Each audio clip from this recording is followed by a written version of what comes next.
para irnos con una opinión técnica desde lo económico y lo político, convocamos a Fausto Espotorno, director del Centro de Estudios Económicos de Orlando Ferreres. No se vayan, escuchémoslo a Facundo y compartamos. A Fausto, no hay una vez que pegue un nombre. Bueno, una vez me crucé con alguien que me dice, sí, nosotros ya sabemos que vos te confundís siempre con los nombres. Y efectivamente, a Fausto. Bueno, no se vayan, saben, les dieron números, vamos a hacer un sorteo, tenemos sorteos, cosas que están sorteando: Galeno, Sancor y Universal Assistance. Así que quédense para el sorteo cuando termina Fausto y ahí hacemos el cierre del evento. Bueno, Fausto, te dejo la palabra. Fausto, lo pueden ver, como les repito, si les interesa, todas las bios están dentro de la agenda de la revista digital, tienen la agenda con todas las bios. Fausto va a analizar el impacto del panorama internacional en nuestra economía y nos dirá cuáles son las principales variables domésticas que habrá que monitorear para ir proyectando los escenarios más factibles. Fausto, tomamos descripción del escenario más probable que nos vas a plantear. Dale. Será un gustazo. Gracias. Muchas gracias. Bueno, pasamos... Uy, está fuerte. Pasamos de la inteligencia artificial a la estupidez natural que es la economía argentina. Una gran competencia para la inteligencia artificial, le cuesta operar esto. Bueno, pero no es solamente la economía argentina la que está siendo estúpida en este momento, la economía global tampoco está pasando por su mejor momento, ¿no? Y es importante tener en cuenta esto, porque si hoy uno me pregunta qué es lo que no están dando del programa económico del gobierno, qué parte no está funcionando realmente, yo le voy a decir, el 70% es la economía global. Es el escenario internacional. 70 o más. Ejemplo de esto, voy a dar un ejemplo muy sencillo, el RIGI. Hay 4 o 5 proyectos, casi todos de YPF. ¿Por qué no está funcionando el RIGI? ¿No es una buena medida? Sí, es una buena medida, es un buen programa. Pero ¿qué pasa? Y pasa que en este escenario global, con tasas de interés súper altas, para conseguir financiamiento, para invertir en Argentina, tenemos que estar hablando de una tasa del 9-10% en dólares para empezar a hablar. ¿Ah? Y ahí ya se cae en la mitad de los proyectos internacionales porque no hay financiamiento para esos proyectos internacionales. Entonces, ¿el programa está bien? Sí, el RIGI tiene sentido, es una buena idea, ¿qué pasa? Y el escenario global no acompaña. Y eso lo aclaro porque muchas veces, cuando analizamos la economía argentina, nos olvidamos de que estamos adentro del mundo y que cuando hablamos del mundo, cuando hablamos de la economía global, Argentina es el equivalente a una hormiguita dentro de un campo de soja, básicamente, ¿no? Es chiquitito, chiquitito. Fíjense, todas las crisis económicas argentinas, absolutamente todas las crisis económicas argentinas fueron primero crisis globales o malestares globales que podían terminar en crisis, ¿no? Agarremos la que quieran. Quieren agarrar la del 81, la del 74, la crisis del petróleo, ¿no? 74-81 también, crisis de la deuda. 89, la caída del muro de Berlín. 2001, bueno, en 2001 tuvimos todas las crisis. Nos agarró la crisis asiática, la crisis brasileña, la crisis rusa. Todas las crisis globales nos pegaron nosotros en una crisis. Entonces, todas las crisis argentinas no nacieron de un repollo, nacieron de una crisis global o de un escenario global muy complicado, ¿no? Lo que pasa es que nosotros, como el cuento de los 3 cerditos, se lo conocen el cuento de los 3 cerditos, ¿no? Que viene el lobo. Bueno, nosotros tenemos la casa de paja con suerte. La casa de paja era muy sólida para lo que era. Entonces viene el lobo, sopla un poquito y se vuela el demonio. ¿Está? Entonces por eso voy a empezar, y siempre me gusta empezar por el escenario global. Y acá viene mi punto. Van a ver que el escenario global es realmente complicado para Argentina. Entonces, primer punto. A ver, antes de pasar a este primer punto. Cuando queremos ver el escenario global, ¿qué vamos a ver? Vamos a ver todo lo que pasa en el mundo, las guerras, todo impacta, sí, todo impacta, pero hay 3 variables que son claves para los argentinos, que siempre tenemos que mirar. Una, obvio, el crecimiento global. Si hay mucho crecimiento, si el mundo crece muy fuerte, bien, va a haber demanda, por lo menos hay oportunidades para Argentina. 2, también obvio, el precio de la soja. precio de la soja. En el futuro será el precio del petróleo, pero vamos a poner así, el precio de los commodities. ¿Está bien? Y 3, la tasa de interés internacional. ¿Por qué nos interesa la tasa de interés internacional? Bueno, por lo que decía antes, si vos tenés un proyecto para invertir en Argentina, bueno, si la tasa de interés afuera es muy alta y es muy caro invertir en Argentina, por más que Argentina haga las cosas bien. Si la tasa de interés es barata, es más barato invertir en Argentina. Primer punto. Segundo punto. Si la tasa de interés internacional es alta, pongámosle como está ahora, 4,5% invertir en Estados Unidos a bajo riesgo y a corto plazo, es un buen rendimiento. ¿Para qué voy a estar saliendo a buscar países? Soy inversor global. ¿Para qué voy a estar buscando activos raros en países raros que hablan otro idioma, que no entiendo ni cómo se manejan? Porque entender Argentina no es fácil. Nosotros ya estamos acostumbrados, pero me ha pasado.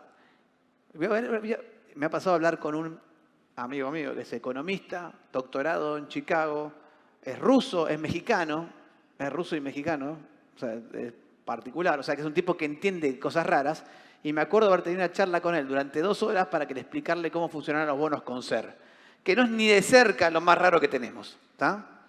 Y es un tipo que entiende lo raro.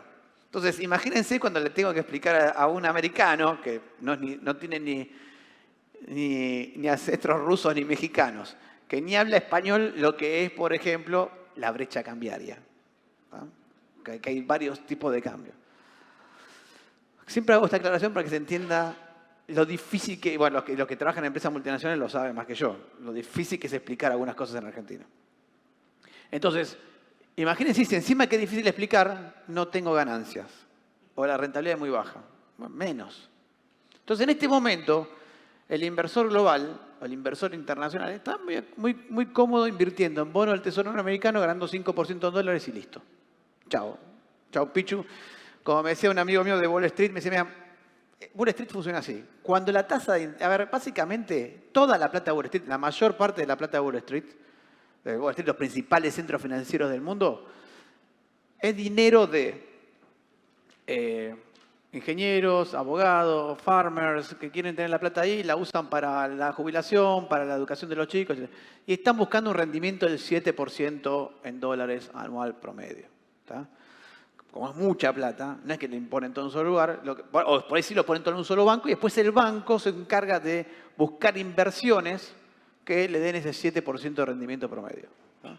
Si la tasa de interés de Estados Unidos es 5, para redondear, o de un activo AAA de bajo riesgo es 5%, como está hoy, y es fácil conseguir 7%. 5%, 80% invierto al 5% y después busco algo de riesgo para obtener los 2 puntos que me faltan. ¿Está? Que es el momento que estamos hoy. Trabajo del señor de Wall Street y vas a tener al tipo más conservador hoy en Wall Street parado ahí haciendo plata porque está consiguiendo los objetivos con un trabajo muy conservador. ¿Qué pasa como pasó en el 2015, 2016, que la tasa estaba en menos de 1%?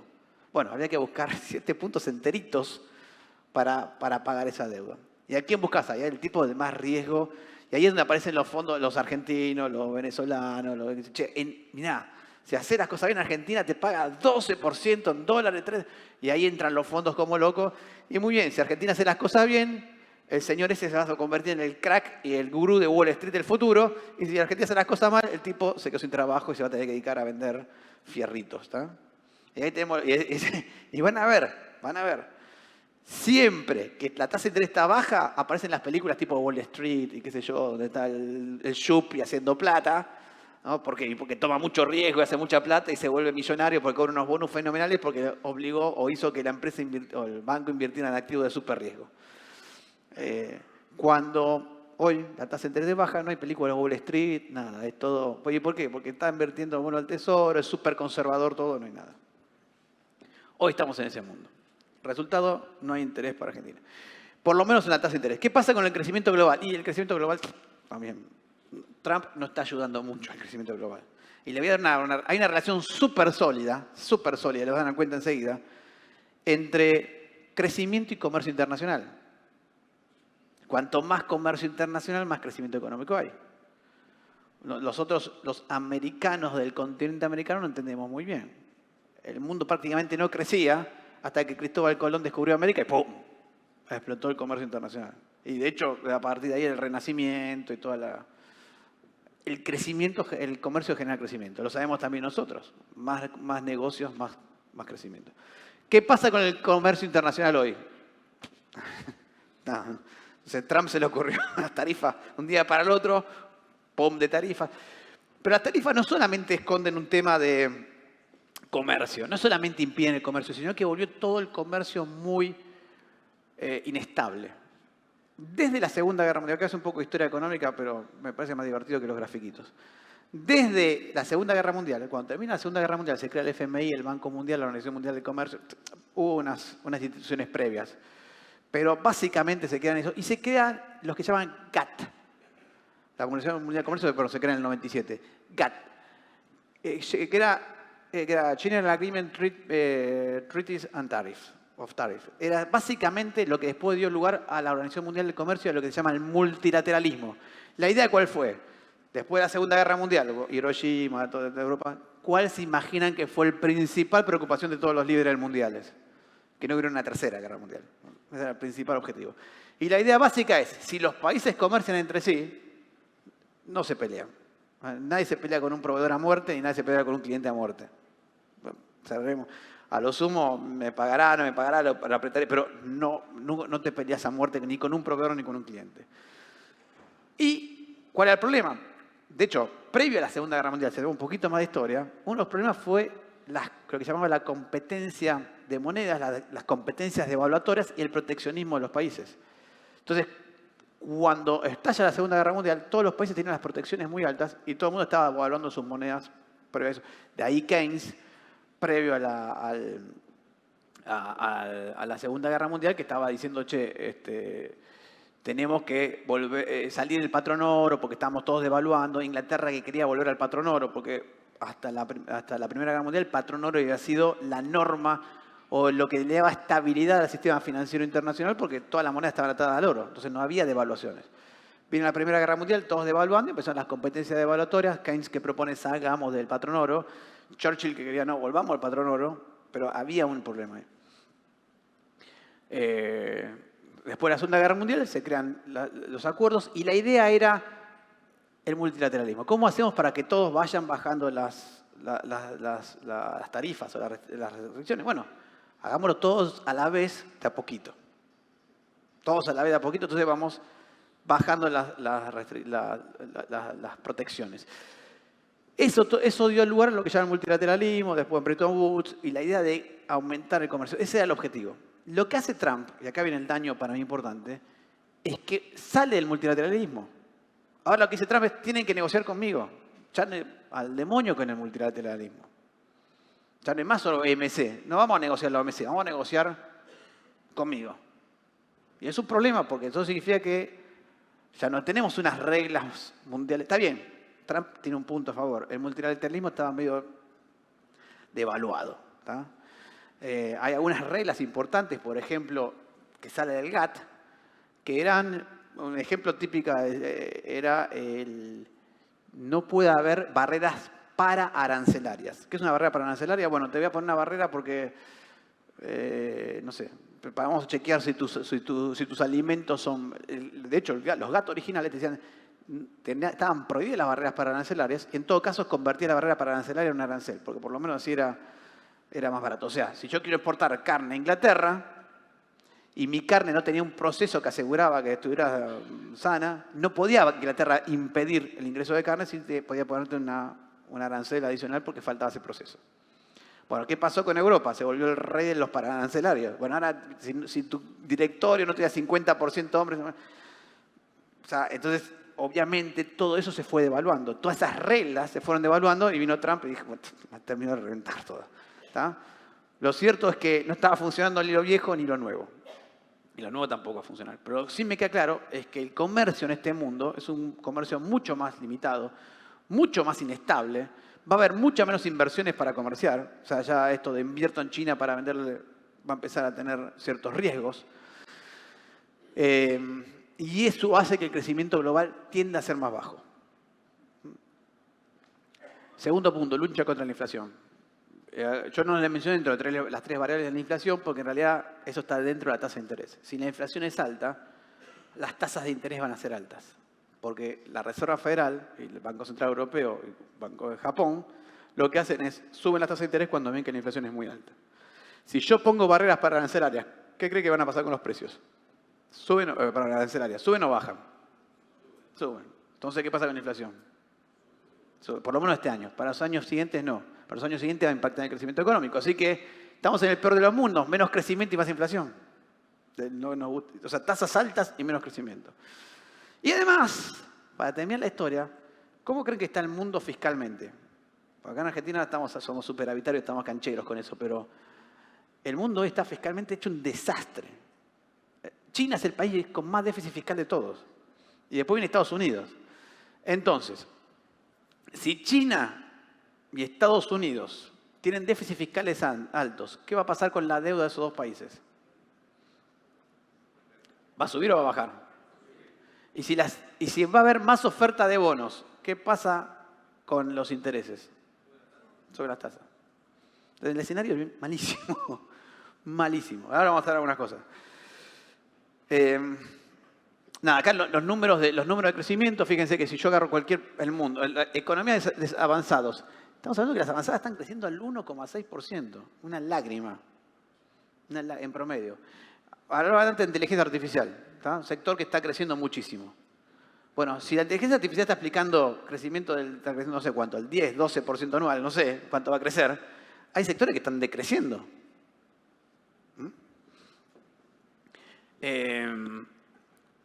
China tampoco es una diferencia. Bueno, China está un poco mejor, 4,20, pero China, esas son las tasas chinas hoy. El único país que están bancando el crecimiento en el mundo, así de los importantes, es India. Y las tasas de inflación aguantan porque las tasas de interés son altas. Pero si uno mira Estados Unidos, por ejemplo, con tasa de interés, la tasa de inflación del casi 2,5%, pero está teniendo una tasa de interés del 4,5% para bancar eso. A un día. ¿Está? Lo que les decía yo, el comercio internacional. El comercio internacional, miren, estamos mirando en la línea roja del 2025 y 2026. Fíjense cómo va a estar el comercio internacional en los próximos 2 años.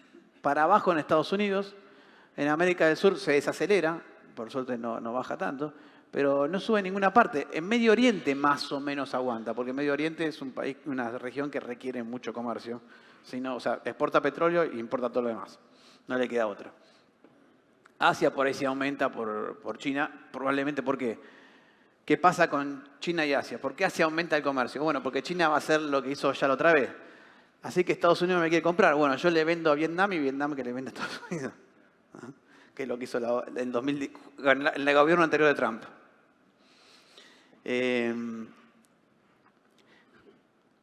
Además, el plan de Trump ahora está One Big Beautiful Bill, que es una nueva ley de Trump, que básicamente, fíjense, en azul es el aumento de la deuda esperada por el Congreso de Estados Unidos en los próximos años. Antes de la ley. El rojo es después de la ley. O sea, lo que está haciendo Trump es incendiando más el déficit fiscal de Estados Unidos. Acá están los déficits fiscales por regiones. Hice acá una especie de salteado de déficit fiscal. La línea roja es China, el déficit fiscal. Hoy es donde está la línea celeste y después lo proyectado. ¿Ven el déficit fiscal de China? Casi 7 puntos del PBI. Y ya la China, no es la China de crecimiento del 10 puntos. Hay una regla del pulgar, más o menos, que es que uno puede tener un déficit fiscal más grande que tu crecimiento, a la larga, ¿no? ¿Por qué? Bueno, porque la idea básica es, para que la deuda se mantenga en porcentaje del PBI, a mismo nivel, bueno, vos puedes tener un déficit fiscal equivalente, más o menos, no es exacto, pero más o menos equivalente al crecimiento del PBI. Entonces, tu aumento de la deuda que se produce por el déficit fiscal se equivale al crecimiento del PBI. Entonces se mantienen las variables estables. China ya no crece al 7%. Les mostré que China crece al 4%, con lo cual China va a ser una economía cada vez más endeudada. Estados Unidos está teniendo un déficit fiscal con suerte de 2%, ahora este año va a terminar en 3,5%, y le dije que crece 1 y pico. O sea que también vamos a ver aumento de la deuda. Y los emergentes son los que están ajustando porque no le queda otra, básicamente. Porque no te prestan plata, está re caro. Hoy el riesgo país promedio, no de Argentina, el riesgo país promedio de todos los emergentes es 510 puntos básicos. Si yo quiero armar la tasa de interés que va a tomar un país emergente promedio, voy a agarrar la tasa de interés de Estados Unidos, que está en 4,50, y le voy a sumar 5,1 o 510 puntos básicos para armar la tasa promedio de un país emergente. Eso es 9,6% promedio al que se tiene que endeudar hoy un país emergente. Imposible. Imposible.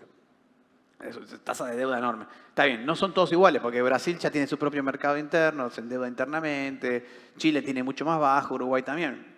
Pero se dan cuenta que los países emergentes no tienen, en promedio, no tienen capacidad de tomar deuda. Así que no les queda otra que hacer ajustes fiscales. Argentina es el rey, ¿no? De todo. Somos lo más emergente de los emergentes en macroeconomía. Y por eso las tasas de interés están subiendo. Por suerte todavía no han llegado a los niveles de los 90 las tasas de interés, ¿no? Han subido un escalón, ahora hay mucha expectativa de que puedan bajar la tasa de interés, pero ojo, aclaremos una cosa sobre tasas de interés. Hay dos tipos de tasas de interés, a grandes rasgos. Las de largo plazo, que son las que sirven para invertir, para tomar deuda, etc. Y la de corto plazo, que es la de la Fed, que es una tasa de interés monetaria. Es cierto que la de corto plazo medio que afecta a la de largo plazo, eso sí. Y lo que estamos esperando es que la Fed baje la tasa de interés. Estamos esperándolo nosotros y Trump medio que está amenazando a Powell, que es el presidente de la Reserva Federal, de hacer el tardón, le dice, porque se tarda mucho en bajar la tasa de interés. Pero Powell está viendo la inflación. Dice, che, todavía no veo que el tema de inflación esté dominado y todavía no vemos problemas en la actividad económica. O esta semana hubo algún lío con el tema del dato de empleo. De hecho, creo que Trump va a despedir lo despidió ya, a la directora del Bureau of Labor Statistics. Hoy me llama un periodista desde Miami para preguntarme cómo había sido el caso Argentina del INDEC, justamente porque están despidiendo a la directora del Bureau of Labor Statistics, que es el INDEC de Estados Unidos. Están todos preocupados con el tema. Bueno, lo que están subiendo son las tasas de largo plazo, que son las que nos interesan para la inversión, para la deuda, etc. La de corto plazo puede ser que bajen. Y ahí la única buena noticia es que como Argentina es un país tan riesgoso en términos generales, nosotros necesitamos que entre plata de corto o largo plazo, la verdad que no nos interesa. Con cualquiera que entre nos sirve por ahora. ¿Está? Porque compramos cualquiera. Entonces, por ahí puede ser que la baja de tasa de interés de corto plazo ayude a que entren algunos fondos argentinos que empiecen a testear el mercado. Argentina no necesita mucha plata el año que viene, pero necesita. ¿Por qué no necesita plata? Necesita plata porque vencen 10.000 millones de dólares de deuda externa y necesitamos que lo renuevan. Ni siquiera que entre plata, que nos renuevan eso. Y estamos teniendo un déficit de cuenta corriente de 7.500 millones de dólares para este año, esperado. Un poco menos, 7.000 o 6.500, ahí depende de proyecciones, pero pongámosle 7.000 millones de dólares. O sea que el año que viene necesitamos 17.000 millones de dólares. 10.000 de renovación de bonos y 7.000 que entren, que este año fueron de argentinos los que entraron. Vamos a ver el año que viene. Pero necesitamos un poquito de flujo de dólares. O una corrección del tipo de cambio más fuerte, ¿no? Bueno, eso es lo que nos interesa. ¿Cómo está Argentina? A ver, yo lo pongo así. Argentina todavía estamos como en el medio de... Voy a poner así. Si lo tuviera que resumir, Argentina es 2025, todavía estamos en el programa de estabilización económica, macroeconómica. Un programa de estabilización cuyo objetivo principal de un programa de estabilización es la inflación. Uno establece un programa de estabilización macroeconómica cuando quiere bajar la inflación. Pero no es un programa de crecimiento. O sea, el crecimiento no me interesa. Cuando yo quiero estabilizar, no me interesa el crecimiento. Estoy estabilizando. Esto es como un paciente que llega al hospital, estoy tratando de curarlo, todavía está en el hospital, ese es el programa de estabilización. Todavía no estoy en el punto que salgas a correr un maratón, ¿por qué no haces un poquito de ejercicio físico? Todavía no llegamos a ese punto. ¿Está? Eso probablemente sean los objetivos del 2026. Entonces uno quisiera hacerse un escenario general. 2025, todavía estamos en el programa de estabilización. Todavía el objetivo es estabilizar, todavía el objetivo es bajar la inflación. El crecimiento, lo lamento. Entonces cuando le van al gobierno y dicen, no, pero el empleo, sí, pero ahora estoy acá. El gobierno no tiene herramientas. Sinceramente no tiene herramientas. No tiene ni el mercado internacional que tenía Macri, ni tiene, obviamente desarmó toda la posibilidad de emitir dinero que tenía Massa, que tampoco es un problema, pero bueno, tampoco lo tiene como herramienta. No tiene herramienta, tiene 2 clips y una bandita de goma, una bandita elástica, y eso es todo lo que tiene. Y como mucho puede atacar la inflación. Entonces empezar a pedirle al gobierno, bueno, bajame las retenciones para que el agro crezca. Y si no tengo plata. Sí, me encantaría, pero no está. Bueno, este año es esa la discusión. Entonces, este año van a ver que toda la discusión es ¿por qué no hay crecimiento? La micro, y no, la micro, no. Hoy tengo que bajar la inflación todavía. Sumémosle a eso el tema electoral. No, tampoco seamos tan ingenuos.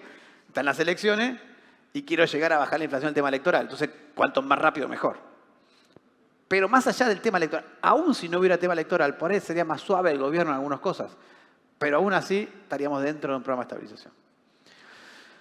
El programa de estabilización tiene básicamente condimento número 1 y principal, el de equilibrio fiscal o superávit fiscal. Acá puse el de resultado fiscal, el resultado primario en rojo, primarios ante el pago de los intereses, en azul el resultado primario oficial y en verde cómo queda, porque hay un tema de los ajustes de los intereses, las LECAPs, etc. Y en verde qué pasa si cargamos los intereses de las LECAPs. Y lo que vamos a ver es que sí, hay un poquito de déficit en esas condiciones, pero es chiquito igual. Y además, como es un interés de tasas capitalizadas, no tiene impacto porque no es que tienen que financiarlo, simplemente está agregado al bono. El bono crece en valor por esos intereses. O sea, este es el fundamento número 1 del programa económico. ¿Por qué? Porque sin esto, como le decía anterior, si uno tiene déficit fiscal, tiene 3 formas de financiarlo. O toma deuda externa, lo Macri, pero el mercado internacional está cerrado para Argentina, no hay, sé que eso no se puede hacer. La segunda es tomar deuda interna, que el gobierno dice, bueno, pero si no hay más deuda interna. Si hoy casi todo el crédito, primero, el crédito del sector privado, el que queda es muy chiquito, son 8.9 puntos del PBI, si yo salgo a tomar, o como estábamos acá en el 2023, 3 puntos del PBI, o ni les cuento en el 2020, me chupo todo el crédito. ¿Qué es lo que pasó en el gobierno anterior? Se absorbió todo el crédito del sector privado. Y la otra es emitir dinero, no hay opciones. Entonces, la clave aquí es mantener el equilibrio fiscal a muerte. Y ayer vimos en el Congreso todo un lío bárbaro, por eso es que el gobierno dice, tengo que mantener el equilibrio fiscal, pero no solamente por eso. Fíjense lo que es la emisión monetaria. La emisión monetaria, voy a tratar de explicarlo. Desde que asume el gobierno, en rojo, la línea roja es la emisión monetaria total, el crecimiento de la cantidad de dinero por mes. ¿Está bien? Y después las barras explican por qué se emitió dinero. Por ejemplo, si yo me pongo entre el 2023 y más o menos mayo del 2024, todos esas, ¿ven que la barra que más explica es la parte amarilla? Eso es el déficit cuasi fiscal. Esos son los intereses de las LELIQs. Lo que se emitía para pagar los intereses de las LELIQs. Que es el problema que nunca se resolvió del todo. El gobierno nunca logró resolver ese problema. Simplemente lo que hizo fue bajar la tasa de interés. Porque, a ver, el problema del stock de LELIQs, acá hay 2 problemas. Por ejemplo, el tamaño, que era 7 puntos del PBI de deuda del Banco Central, y después los intereses que pagaban esa deuda del Banco Central, que eran esas columnas amarillas, que llegaron a ser 10 puntos del PBI. ¿Tá? El gobierno lo que hizo fue, cuando equilibró las cuentas públicas, bajó el déficit fiscal, bajó la emisión monetaria, bajó la inflación, eso permitió bajar la tasa de interés y redujo los intereses que se pagaban por las LELIQs. Eso pasó básicamente de 10 puntos del PBI a 2 puntos del PBI, por la baja de la tasa. Y cuando llegó ese momento, que fue junio del 2024, fíjense que ya era muy chiquitito lo que se pagaba por las LELIQs, canjearon las LELIQs por las LEFI, que ahora se dieron de baja, que es la deuda, es lo mismo, pero nada más que ahora el que paga los intereses es el Tesoro, no más el Banco Central. Y esto es muy importante, diferenciar entre el Tesoro y el Banco Central. ¿Por qué? Porque para que el Tesoro pudiera hacerse cargo de sus intereses, tenía que primero tener superávit. Por eso primero se hizo el ajuste fiscal y después, 6 meses después, 7 meses después, se ordenó el Banco Central.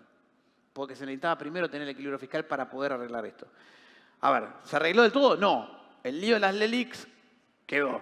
Se convirtió en LEFI, más chiquito, más contenido. Por lo menos no crecen más como crecían antes.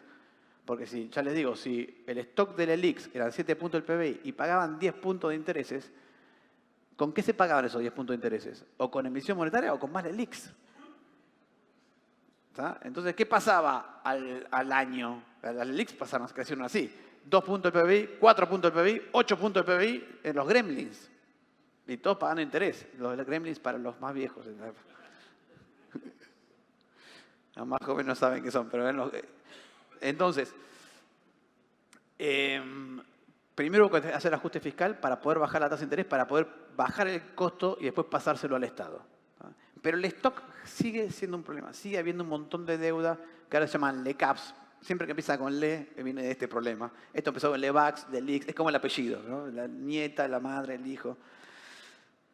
Bueno, pero por lo menos ahora el Banco Central ya no está emitiendo dinero por esa razón. La mayor parte de la emisión que queda hoy, bueno, ahí el último dato es justamente porque se pagaron todas las LEFI y después se absorbieron por el Tesoro. Después el Tesoro absorbió todo el dinero. ¿Está bien? Eso fue la operación final.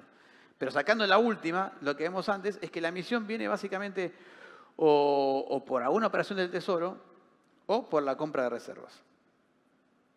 Muy bien. Pero ya ven que la emisión monetaria era mucho más chiquita de lo que era mucho más chiquita de lo que venía haciendo, ¿no? Y muchos meses de casi cero. Ese tema no está resuelto. A ver, acá viene un punto, voy a volver un poquito para atrás. No está del todo resuelto y se podría resolver mucho más fácil si Argentina tuviera acceso a los mercados internacionales, porque ahí tampoco estamos hablando de tanta deuda. Simplemente agarrar ese bono, lo ponemos en un paquete, un bono más largo, lo mandamos afuera y se sale de este problema. Pero no lo podemos hacer porque no tenemos acceso a los mercados internacionales.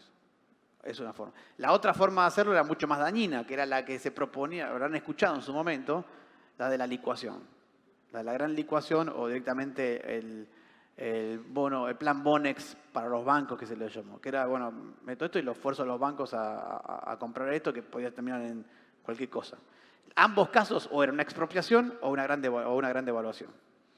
Se evitó eso de esta manera, pero quedó el problema, ¿no? Al no resolverlo queda un poco el problema. Y tampoco estamos viendo todavía crecimiento económico. Pero en algún momento yo creo que con acceso a los mercados se va a solucionar. ¿Qué pasa hoy? Este es el estado del plan, perdón. Y ahora estamos hablando de qué pasa con el resto de la economía. Porque, como ya les digo, todavía estamos en el plan de estabilización, pero empezamos a mirar con un ojo cuándo empezamos a crecer. Cuando esto se deja de ser un plan de estabilización y pasa a ser un programa de crecimiento económico. La actividad económica empieza a dar señales de desaceleración súper claras. Súper claras. ¿Por qué? Porque básicamente cuando uno mira la actividad económica, ve tres tipos de sectores. Sectores que crecieron muy fuerte, entre ellos minería, petróleo, agro se recuperó bastante al inicio, y bancos. Después hay un montón de sectores que crecían más o menos, ahí está transporte, comercio. ¿Por qué? Porque son sectores que dependen de los otros crecimientos. O sea, el transporte depende de cuánto crece la industria, porque transporta materiales industriales. Depende de cuánto crecen las importaciones, que eso crecieron mucho, porque tiene que transportar material, productos importados. Depende de cuánto crece la venta de autos, porque transporta autos, pero también depende de cuánto crece bienes de consumo, y eso no está creciendo mucho. O material en la construcción, que eso está peor. Entonces, tenemos una serie de sectores: construcción, transporte,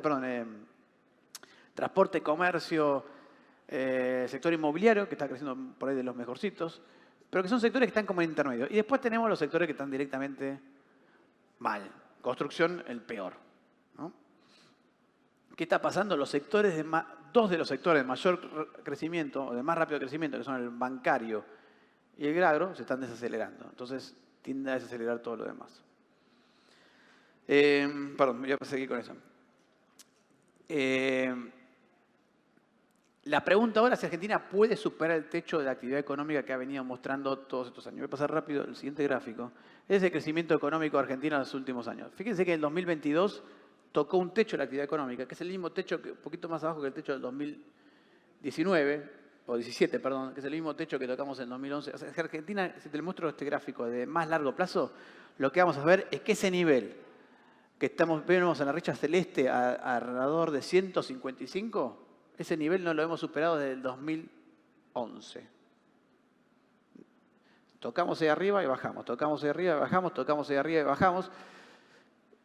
Lo tocamos en el 2011, lo tocamos en el 2013, lo tocamos en el 2015, lo tocamos en el 2017, todos años electorales, de pura casualidad, ¿no? Los años no electorales hicimos el ajuste un poquitito para sobrevivir ¿Pero por qué pasó esto? Bueno, porque no tenemos crecimiento real. Lo que tenemos es un rebote, caída, recuperación, caída, recuperación, caída. Recuperación, van a ver que los economistas muchas veces hablamos de recuperación y no hablamos de crecimiento.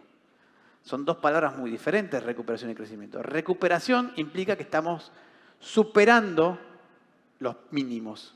Crecimiento que estamos superando los máximos. ¿Cuándo vamos a ver crecimiento? Bueno, lo estamos viendo, acá lo estamos proyectando recién para el 2026. Fíjense que esta línea celeste, medio que está plana, ahora se quedó medio plana, hasta final de 2025 y recién en el 2026 empezamos a ver algo de crecimiento económico de verdad.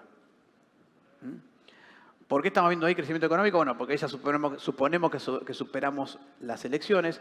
Hay otros supuestos ahí adentro, entre ellas que el mercado global empieza a mejorar, el escenario global empieza a mejorar un poquito, se pasan las elecciones, el gobierno ya resuelve todos estos problemas del DEVAX o el ECAPS y todas estas deudas, que en realidad son todos grandes pagarés que quedaron del gobierno anterior, lo va resolviendo y calculamos para el 2026 va a tener lo mismo que el tipo de cambio, que se empieza a encontrar ya su punto, todavía no lo encontró, y empieza a dar espacio al crecimiento económico. Además, porque estamos viendo niveles de inversión crecientes y estamos viendo aumentos en la productividad. Entonces, ahí sí me interesa un punto a mencionar. Si vemos crecimiento en la productividad y crecimiento en la inversión, hay espacio para que haya crecimiento económico. La productividad y la inversión son las dos variables que determinan el crecimiento económico. Bueno, esto es lo que les mostraba, los sectores, lo paso rápido. Fíjense, este es el rebote desde diciembre de 2023 para acá. Hay 3 o 4 sectores que están allá arriba, que crecen fuerte. Digo 4 porque minas y canteras incluye petróleo, por decisión del INDEC. Tenemos toda una serie de sectores que están en el medio y una serie de sectores que directamente están en rojo. Bueno, acá está la distribución de electricidad, gas y agua, eso porque aumentaron las tarifas y obviamente la gente empezó a cuidar el dinero. Y cuando vamos a la industria mucho más marcada esta diferencia, al sector industrial, mucho más marcada. Claramente peor construcción minerales no metálicos, los minerales no metálicos son los insumos de la construcción, básicamente cemento y piedra caliza y todos esos productos. Entonces, vemos ahí sectores que están costando muchísimo crecer. Muy bien. El consumo tampoco está creciendo muy fuerte. En realidad, el consumo no es que está creciendo muy fuerte. El problema del consumo es que se está reestructurando el gasto de los hogares. Es una reestructuración gigante. ¿Por qué? Bueno, porque si antes no pagaba tarifas, no gastaba mucho en servicios en general, porque la educación, la salud estaban todos los precios capeados, el alquiler tenía un techo, entonces tenía el techo en el alquiler, el techo en la salud, techo en la educación, obviamente todas las tarifas de servicios públicos congeladas, además no tenía crédito, entonces tampoco gastaba en cuotas de nada. ¿Resultado en qué gastaba la plata? En lo del consumo masivo, el producto de consumo masivo. Nosotros lo hacíamos como consumidores y lo hacían las empresas como productoras. Entonces, que además no tenían competencia, porque estaba estaba cerrado el comercio. Entonces, nos peleábamos por los inventarios. Ahí estaba Ramiro Marra acumulando, ¿se acuerdan? Lata de atún. Pero lo mismo hacía la empresa. ¿Y de qué vivían las empresas estas industriales? Vivían de subir los márgenes. Y se quedaban con los inventarios. ¿Por qué? Porque el billete no valía nada, lo que valía son los inventarios. Entonces, en el fondo era una gran batalla por los inventarios. Los consumidores queríamos consumirnos todo lo que podíamos, porque los papelitos no valían nada. Las empresas querían estoquearse todo lo que podían, porque los papelitos no valían nada. Y solamente vendían en la medida en que necesitaban plata. Como me dijo una vez un empresario textil argentino, me dijo, mira, yo vendo lo suficiente para cubrir los costos fijos. Y le digo, ¿y cómo sabes cuánto vender? Y si no alcanzo con lo y además determino cuánto voy a vender. Y digo, ¿cómo haces? Y pongo el precio que quiero para cubrir los costos fijos. ¿Y por qué puedes poner el precio que quieres? Porque no tenía competencia. ¿Está? Esto es importante, esto que acabo de explicar es importantísimo porque genera varias cosas. El primer punto es una distorsión enorme en el mercado de consumo masivo. Enorme. Un volumen de consumo. En el año 2023 creció el consumo y cayeron los ingresos. No tiene sentido eso. Primer punto es generar distorsiones enormes, porque si yo puedo poner el margen que quiera, casi cualquier negocio es bueno, por más que sea una porquería el negocio. ¿Se entiende? Un negocio que... ¿Por qué? Porque puedo perder margen que quiero. Entonces se generaron negocios que probablemente no deberían existir. Cuando digo negocio no lo digo, puede ser negocios en sectores que no anduvieran, productos, etc. Segundo punto, los precios de esos productos de consumo masivo quedaron en cualquier lado. No había comparación. Y tercer punto, una distorsión de todos los gastos de los hogares. ¿Qué está pasando hoy? Los gastos de los hogares están volviendo a cosas más razonables. Un ejemplo de esto, si uno vive en Madrid o Barcelona y le pregunta a cualquier persona que vive en Madrid o en Barcelona, pregúntenle en cuál es su principal gasto. Y le va a decir seguramente el alquiler y los servicios públicos. Le preguntan a un argentino de los 90 cuál es su principal gasto de clase media. Le va a decir el alquiler o el colegio de los chicos. Si vos le preguntás a un argentino en 2023, no te iba a decir ninguna de esas cosas. Posiblemente te iba a decir el supermercado. Lo que bueno no tiene sentido. Vamos a ir a una estructura de gasto diferente. Sin embargo, el índice de consumo mejora. Mejora en algunos aspectos. Pero fíjense lo que es el consumo. Cuando uno empieza a ver todo el consumo en su total, lo que ve es rubros que suben, rubros que bajan, de toda una mezcolanza de sectores. No hay un consumo que baja en general, ni hay un consumo que sube en general. Es una mezcla. El promedio de consumo está subiendo, de hecho, porque está metido autos, alquileres, todo. Pero fíjense que cuando uno barre por sectores, lo que ve es la flechita, ¿no? Para abajo, para arriba, para abajo, para arriba. Una reestructuración total del consumo, del gasto de los hogares. Ahora, el consumo puede subir a cierto nivel. ¿Por qué? Este es el salario real. Lo que vemos es que del 2018 para acá se vino desplomando. Pensamos que va a seguir recuperándose el salario real, pero no va a llegar a los niveles del 2018 ni a patadas. Va a volver a los niveles del 2023, 2022, como mucho. ¿Por qué es esto? Si yo les muestro el salario real, fíjense que esto el pico del salario real, fíjense dónde está, el 2012. ¿Lo ven ahí? A ver si tengo el láser si funciona. Ahí. 2012, 2013. Que es cuando yo les dije que dejó de crecer la economía argentina. Más o menos. Y acá van a hacer, esto es regla de 3. Si en el 2011 dejó de crecer la economía argentina, el pico de actividad económica argentina fue el 2011, que después se repitió en el 2013, pero es al mismo nivel. El total, estoy hablando del total de actividad económica. Pero la población crece, sí. La población crece al 1,5%, ahora menos, pero crecía al 1,5% anual. Con lo cual, el producto por habitante fue bajando. Si el producto por habitante fue bajando, significa que el ingreso por habitante fue bajando. Y eso se traduce directamente en que el ingreso por trabajador fue bajando, estructuralmente. Por eso es que el pico está ahí. Y por eso es que no lo vamos a recuperar por un tiempo largo.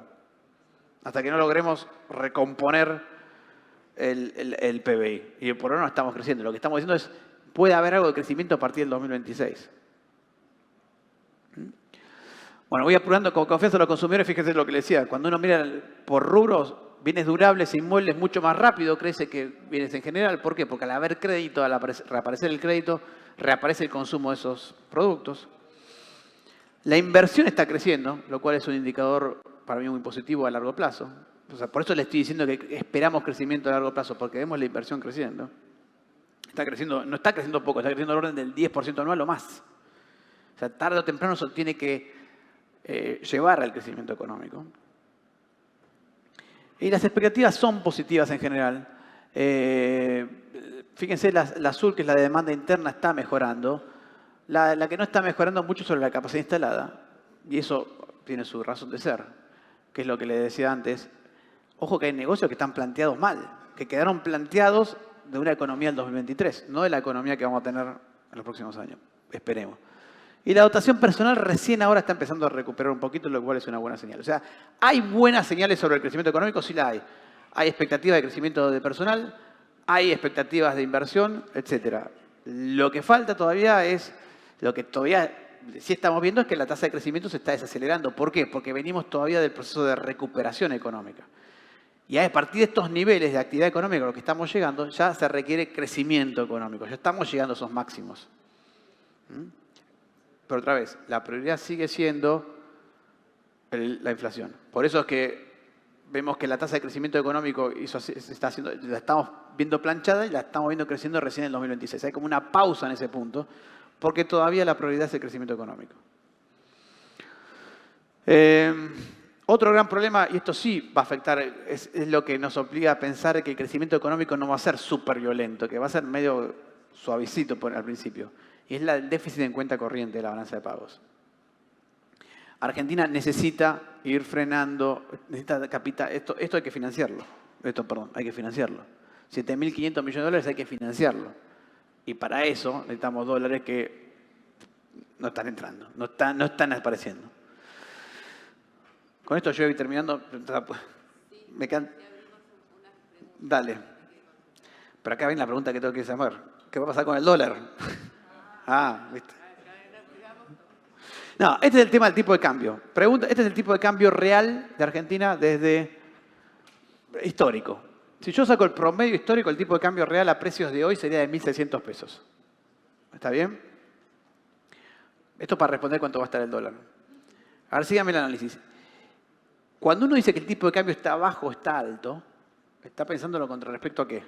Bueno, en general, contra el promedio, contra la historia, qué sé yo. Es como si una mesa está cara o está barata. ¿Y cómo sabes si está cara? Depende de las mesas que yo vi, calculo el promedio de las mesas que yo vi, y si está más cara que la promedio, está muy cara, ¿no? Ahora bien, si el tipo de cambio está muy alto, o sea que el dólar está muy caro, es porque faltan dólares. O sea, porque los dólares están fugando. Si el tipo de cambio está muy barato, es porque sobran dólares, porque los dólares están entrando.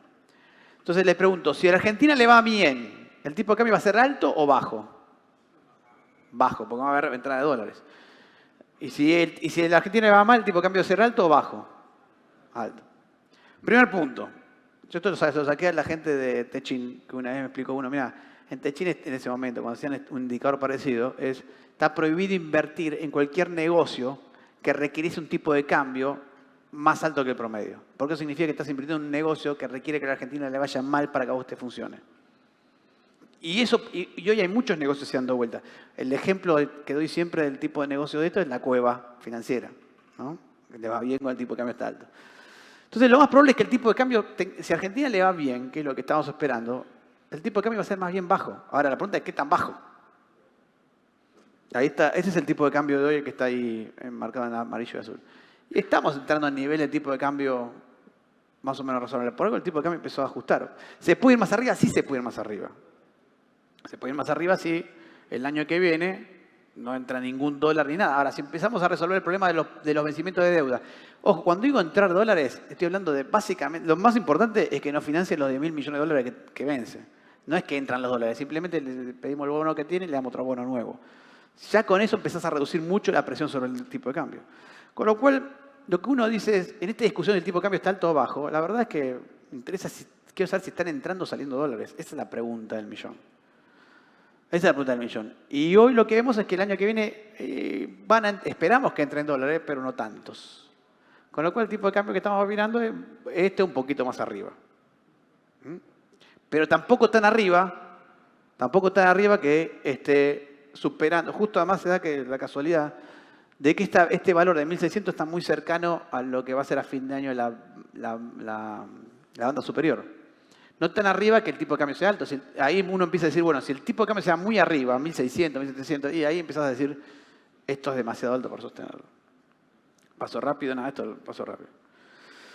Porque vamos a ver, el tema, otro último tema, tasas de interés. Tasas de interés van a estar altas. ¿Por qué van a estar altas? Porque todavía el objetivo del gobierno es bajar la inflación. Entonces lo que quiere es mantener los pesos bajos. ¿Eso va a afectar la actividad económica? Sí la va a afectar. Por eso que estamos viendo como un impasse en materia de crecimiento económico o de recuperación económica.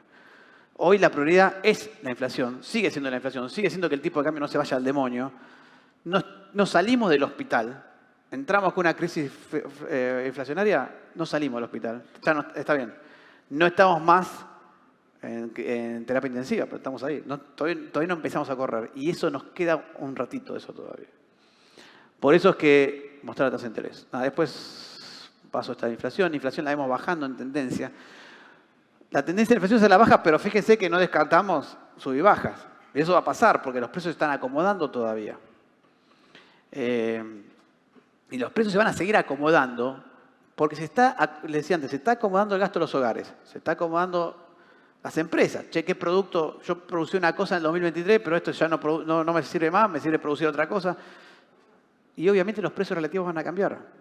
Si se cambia la estructura de gasto de los hogares, cambia la estructura entre ahorro y gasto, porque ahora te conviene más ahorrar que antes, porque en el 2023 no te convenía ahorrar nada, no podías ni siquiera comprar dólares. Te cambia la estructura entre consumo y ahorro, te cambia la estructura de gasto de los hogares y te cambia las decisiones de las empresas y te cambia cómo crecen los sectores, naturalmente que los precios relativos van a cambiar. Estamos en una economía donde todas las reglas están cambiando todas. Y eso también le da estabilidad al crecimiento económico, ¿no? Entonces, y con esto termino, supuestos. Proyecciones, ¿qué estamos esperando en crecimiento? Y esto resumo. Crecimiento este año 4,7, un poquito por debajo de lo que piensa el gobierno, porque lo que estamos viendo es que se está frenando. 3,5 el año que viene, es un crecimiento relativamente bajo, no el 8 que dice el gobierno, ni el 7, parece medio zafando. Consumo privado este año más que el año que viene. Ojo, cuando hablo de consumo privado hay que detectar adentro. Adentro son toda una serie de... Es muy heterogéneo. La inflación ya el año que viene del orden del 10%. Y estamos hablando ya de inflaciones del año que viene que de a poquito se van a ir apareciendo las internacionales. Calculamos que para finales del 2026, si las cosas salen bien, deberíamos estar hablando de inflaciones estándar internacionales. Y el tipo de cambio este año ya cerca de 1.500 a fin de año y el año que viene con un poquito menos de volatilidad. Un supuesto básico que estamos haciendo es que el año que viene tenemos acceso a los mercados. Algún acceso a los mercados, ¿no? Total, nada que ver con lo que tuvo Macri, pero algún acceso a los mercados, lo cual permite recomponer reservas y seguir traccionando un poco este programa de estabilización. Así que bueno, con eso termino. Muchas gracias. Fantástico, Fausto, no te vayas, que vamos a abrir la ronda de preguntas. Ahí están acercando micrófonos si le quieren hacer alguna pregunta a Fausto. No, mira, A ver. ninguna pregunta, pues no. Sí. Los convencí a todos. Marcelo, ¿alguna pregunta a Franco? Me estás cambiando el nombre, ya me dijiste todos los nombres. Facundo, Franco, Fabio faltó. Hola. Ay, no tengo que... tengo que decir El lío que ves en el comercio internacional, ¿cómo lo afecta a Argentina respecto de sus exportaciones? No, a ver, Argentina tiene, medio que zafamos bastante del problema de forma directa, de la parte directa. ¿Por qué? Bueno, porque Trump nos quiere, por ahora.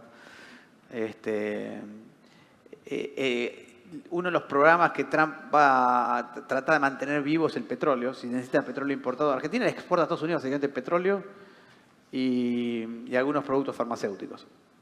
Hormonas. No sé si saben que el principal producto que exporta Argentina a Estados Unidos son hormonas. Que son hormonas para medicamentos y productos, sobre todo hormonas para medicamentos. Son productos muy esenciales y no nos van a afectar de forma directa. Nos afecta de forma indirecta, porque por ahí no te afecta a vos, pero te afecta a Brasil. Y uno de los clientes, nuestro principal cliente es Brasil. Y quieras o no, si a Brasil está bien, está Lula y le decimos es zurdo, qué sé yo, pero le tenemos que vender a esos muchachos. Si a ellos le empieza a ir peor, también nos va a ir peor. Una de las cosas que nos está pasando con Brasil es que Brasil, cada vez que sale Trump y se pelea con Lula, el real se devalúa y nosotros perdemos competitividad contra Brasil. Entonces, de forma indirecta sí tenemos esos impactos negativos. Y tendría que ser el más obvio de todos. La pérdida de competitividad con Brasil, el hecho de que nuestro cliente tenga algunos problemas, pero de forma directa no, son medio que zafamos. Hola, ¿qué tal? En el escenario que vos anticipabas para el 2026, ¿no? Vislumbrabas. Apostaba. Apostabas. ¿Prevés que si en las elecciones el partido gobernante les va bien y puede entrar a una fase 2 de su programa económico, en el 2026 vamos a ver reducciones de impuestos o todavía el paciente no está en condiciones de que haya reducciones de impuestos en el 2026? Yo creo que es altamente probable que haya reducciones de impuestos en el 2026, si sea un escenario como este, especialmente en retenciones. El gobierno puso un esquema de baja de impuestos. El primero el impuesto país, el segundo las retenciones, el tercero el impuesto al cheque. Y acá sí, sin un dato, ni un modelo, ni nada, solamente olfato Mi sensación es que el gobierno quiere terminar con esos 3 impuestos para el 2027, para las elecciones presidenciales. O por lo menos dejarlos medio groggy a los 3 impuestos. Para el impuesto país ya no existe más, le quedan 2 retenciones y el impuesto cheque. Yo creo que el presidente debe soñar con eliminar esos 2 impuestos y si es posible decir CREP también, pero por ahora con esos 2 impuestos. Ahora, después depende de cuánto, de si lo puede lograr o no. Y para lograrlo requiere que las cuentas... Lo que sí tengo en claro, esto lo he hablado 1000 veces al principio cuando el presidente estaba por asumir y después con los economistas del gobierno, la prioridad es el equilibrio fiscal. ¿Por qué? Porque sin el equilibrio fiscal todo lo demás se cae a pedazos. Entonces es preferible tener los impuestos altos más tiempo que eliminar el equilibrio fiscal. Pero yo creo que ellos quieren bajar esos impuestos, lo tienen re claro, lo dijo Caputo el día 1. Lo que pasa es que, depende, si el crecimiento económico es más fuerte, es más fácil bajar las retenciones. De hecho, las retenciones perdieron mucho peso en la recaudación. Con las bajas que fue haciendo y el crecimiento rebote fue perdiendo peso y la mejora del dólar, del peso argentino, perdón. Entonces cada vez es más fácil bajarlas. No es lo mismo bajarlas cuando pesaban 2,5 puntos del PBI que ahora que están pesando 0,6 puntos del PBI. Entonces hay altas chances. El impuesto a cheque también es el siguiente impuesto, pero otra vez, para eso necesitas una economía que crezca mucho más fuerte. Si la economía crece 7, como dice el presidente, que puede crecer el año que viene, bueno, mucho más probable. Si la economía es de 3 a 3,5, es probable que lo bajen, no que lo suban, que lo eliminen, ¿no? Sí.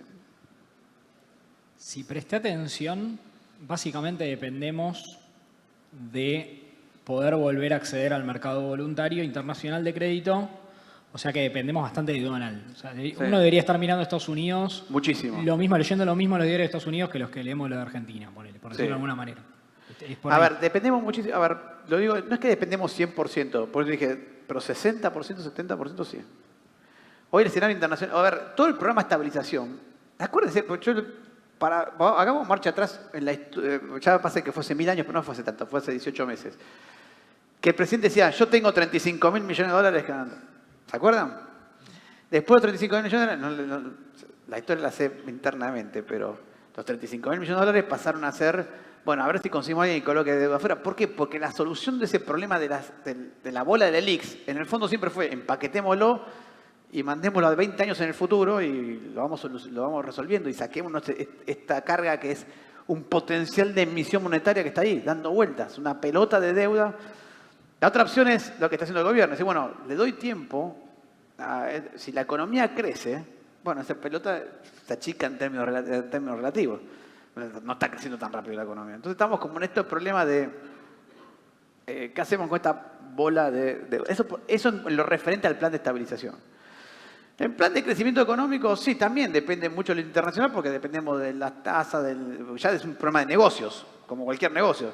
Y mi negocio, ¿cómo le va a ir? Y si a mis clientes le va bien, si a la ciudadanía le va bien, mi negocio le va a ir mejor. Y nuestros clientes del mundo, ¿cuáles son? Y es el mundo. Si al mundo le va mejor, es más probable que a nuestro negocio le vaya mejor. Pero eso es la historia de cualquier negocio. En el plan de estabilización, sí. Cuanto más fácil sea el escenario internacional, más rápido salís, por así decirlo. No es que es un sí o no, pero es más fácil o más difícil, ¿no? Si no lográs colocar deuda en el escenario internacional. Vamos al ejemplo peor, más extremo. No logras colocar nada. ¿No? Tenés que pagar los 10.000 palos cash de deuda que vencen y bueno, vas a tener una corrección del tipo de cambio mucho más fuerte. Y la baja en la inflación va a ser mucho más lenta. O por ahí no la terminas bajando nada el año que viene. Y por ahí tenés otro año de 20 y pico % de inflación sin poder bajar. Y ahí otra historia. O el gobierno hace un ajuste fiscal más grande o tiene que subir la tasa más fuertemente. Entonces, ahora, ese es el escenario más pesimista. El escenario más optimista, se abren los mercados, la tasa de interés baja 2%, vienen los inversores como en la época de Macri diciendo, tomá, parvas de guita, y ahí va a pasar lo siguiente. Si te tiran una parva de guita, colocas un bono, patás el VAX al infinito, chao. El gobierno tiene equilibrio fiscal, con lo cual no tiene necesidad de deuda, y van a venir los inversores y ¿a quién le pongo plata? Y vos decís, mira, está ahí Vaca Muerta, andá a hablar con ellos. te van a poner un montón de guita en esos negocios y esos negocios van a hacer que la economía con Argentina crezca mucho más fuerte, más rápido, empieza a crecer al 3,5, crecer hasta el 7, por ahí como dice el presidente. Y ese es otro mundo. Y la inflación te baja al 2, no sé, en junio ya estamos hablando de que la inflación deja de ser tema. ¿Tá? Y no voy a saber a quién venderle mi informe de inflación. ¿Tá? Ojalá. Pero a lo que voy es, el escenario internacional, la velocidad te la va a marcar muchísimo, ¿no? Muchísimo, sí. Yo creo que hoy es más importante que otros problemas de los que el Congreso. O sea, obviamente el tema electoral es un tema, pero el Congreso... Sí. Hola, ¿qué tal? ¿Cómo estás? ¿Qué tal? ¿Cómo andás? Bien. Problemas de corto y mediano plazo, ¿no? Tenemos claro el tema de que la solución, en principio, ahora es bajar la inflación, déficit sin déficit fiscal o superávit fiscal.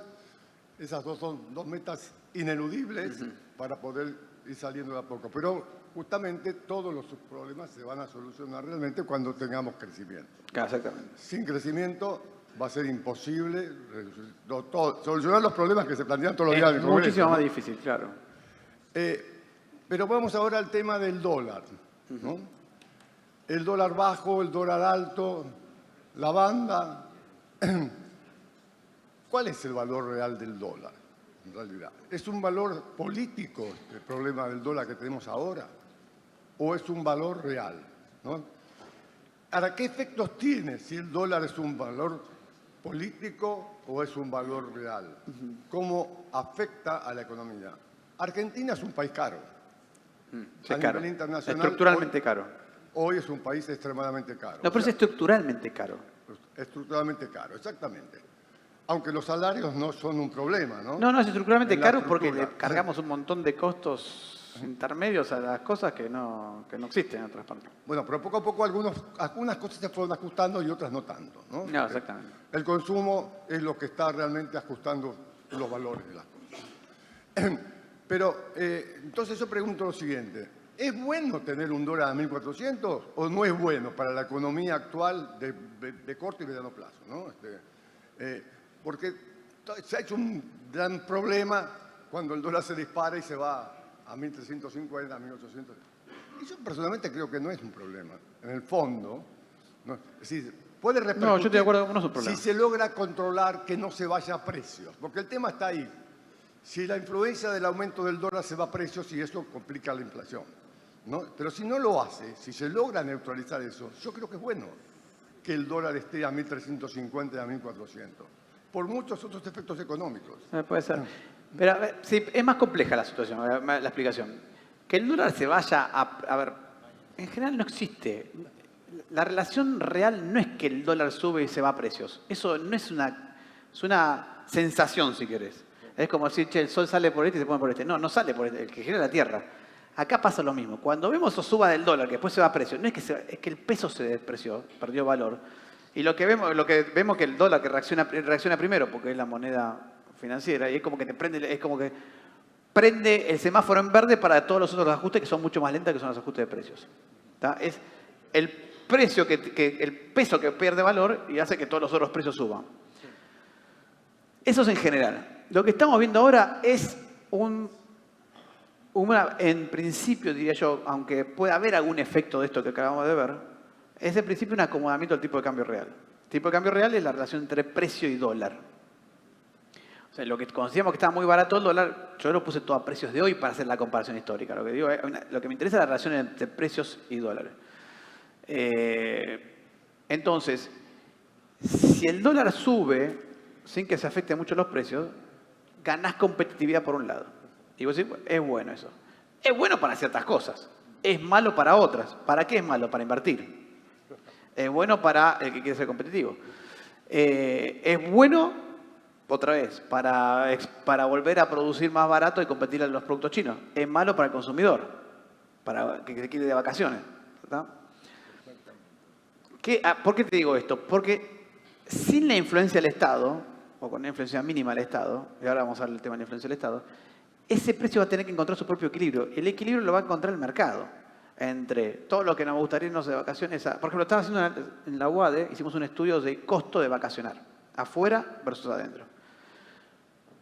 ¿Cuál piensan que es la diferencia entre el destino más caro de Argentina y el más barato internacional? ¿Cuál es el más barato de los dos?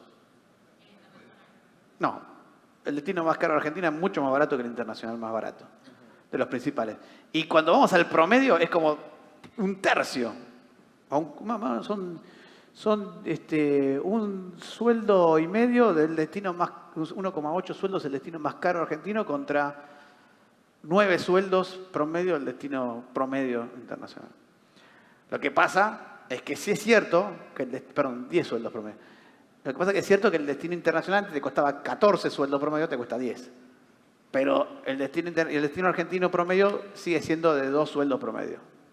¿Tá? Pero no es que es más barato veranear afuera que veranear. Es por mucho más barato veranear localmente. Pero la sensación es diferente. Ahora, ¿por qué te digo esto? Porque significa que alguien que puede pagar 10 sueldos en promedio para veranear en el exterior, estamos hablando de un sueldo promedio. No existe 10 sueldos promedio. El sueldo promedio es que el promedio no vive ante el año. Entonces estamos hablando de una porción muy chiquita de la población.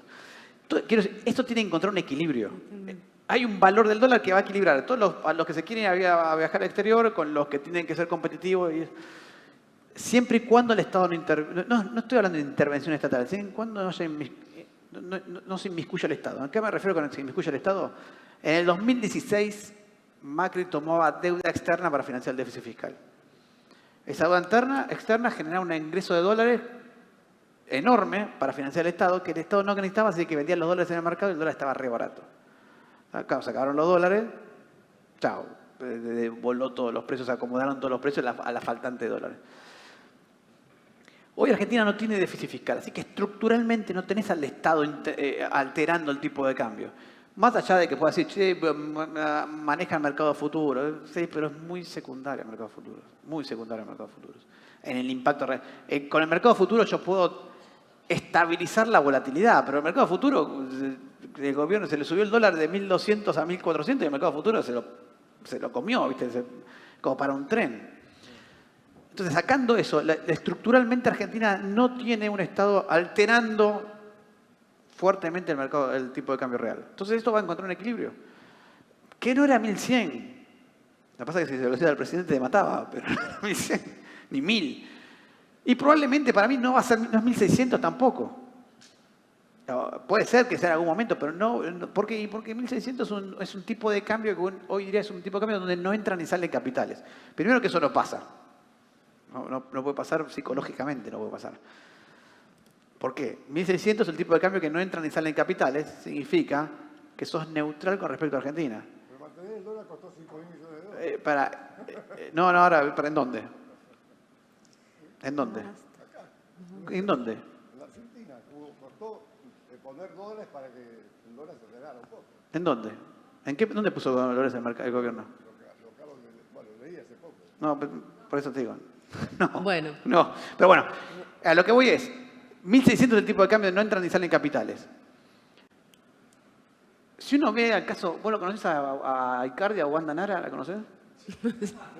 ¿Lo conocés personalmente como persona? No. Pero el caso lo conocés. Y Sí. seguramente tenés una opinión, no sé, de cualquiera de los dos. No. Bueno, no importa, pero todos tenemos una opinión, me pongo de este lado, o vemos la voz, no importa. Lo que quiero decir es que casi todos tenemos una opinión sobre cualquier cosa que no sabemos nada de la realidad.